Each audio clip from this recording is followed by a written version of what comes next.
fratello della scalata francese. Non ti imbarazzare.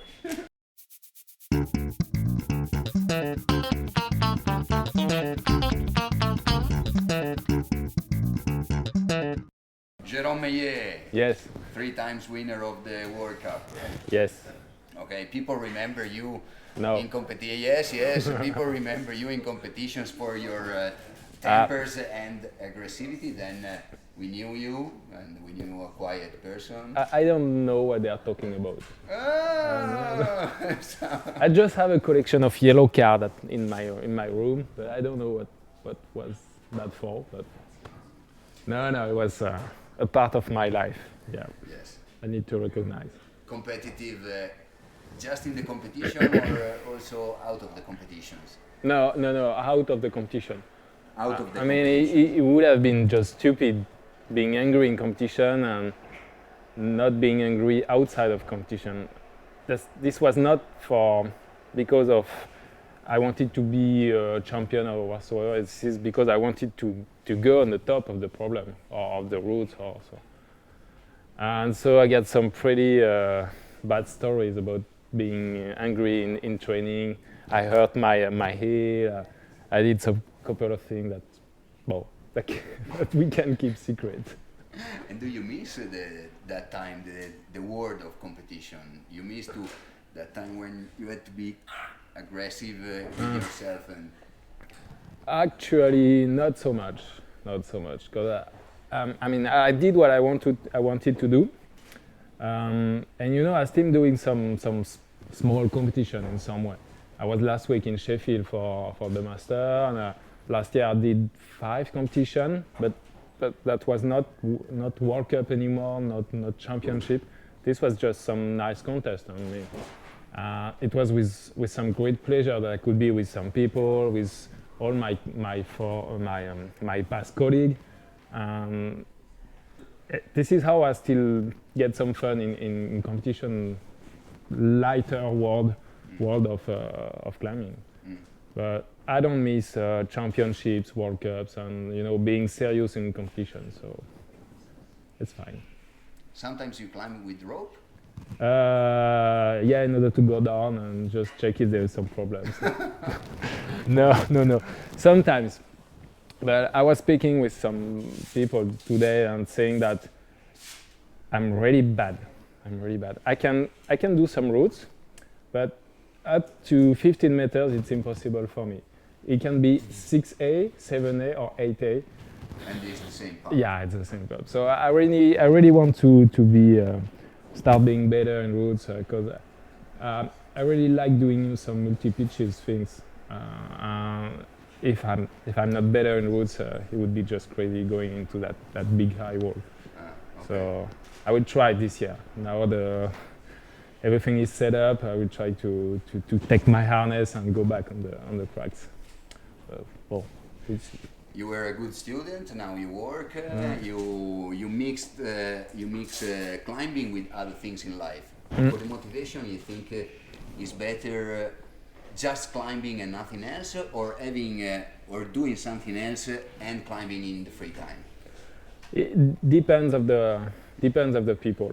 There's two kind of people in the climbing world. I mean, in all the big outdoor sports, you have the guys who are just living through their activities, waking up and going, okay, climbing, or surfing, skiing, whatever. And you get some other people who are good in one activity, and generally, and it's not very well known, they are very good in some other activities. This would be more my case. I mean, I'm really a big fan of ski, of mountain bike as well. I'm just learn how to pilot some planes. I'm doing the more many things, and this is because I just think it's funny and it gets you opportunities to go in the mountains, in some other place, and to learn from people, and to so this is my philosophy about things. But climbing remains the basic, but it's interesting, But for getting motivation, for me, what this multi-activities brings to me is I can find some new ideas in some other activities and say, okay, what could we just try it in climbing or skiing, and this is how I just discover new problems, new challenges, and then we can try it. But I don't know. I really appreciate this kind of open mind. As Boulderman, you are a lover of the movement, on rock. You gave me very good advice before about the training. Can you give it again to me? Yeah, sure. Because I was I'm out of shape, I need to train. He told me, try this. No, you're good. You're good enough. The fact is, 2 or 3 years ago when I was training, you know that I have a pretty dynamic style of climbing. I don't know, one day for just playing, we decided to climb without the thumb. And we just discovered that without it, you need to, if you want to be hanged on the holes, you cannot anymore be hanged on it, but you need to push on it if you want to stay on the wall.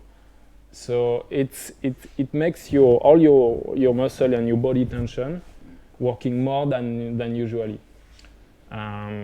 So like for example, when I decided to prepare for Bercy, the European Championship 2 years ago, I did mainly in this kind of climbing. So it put me in some good shape more quickly than, I had the feeling that it was more efficient than the usual training. So I did that, and I did some just rock climbing aside this, so I can work as well my technical aspect of climbing. It's pretty interesting because it is forcing you to move differently. If you want to gain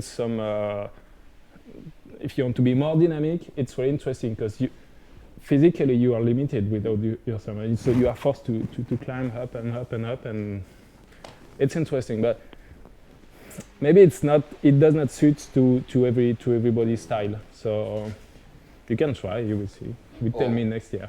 Thank you very much. I will try, and I think it's good advice for everybody. You can try as well on the beer. On the beers, it's going. Grazie, Jerome. Yeah, thanks.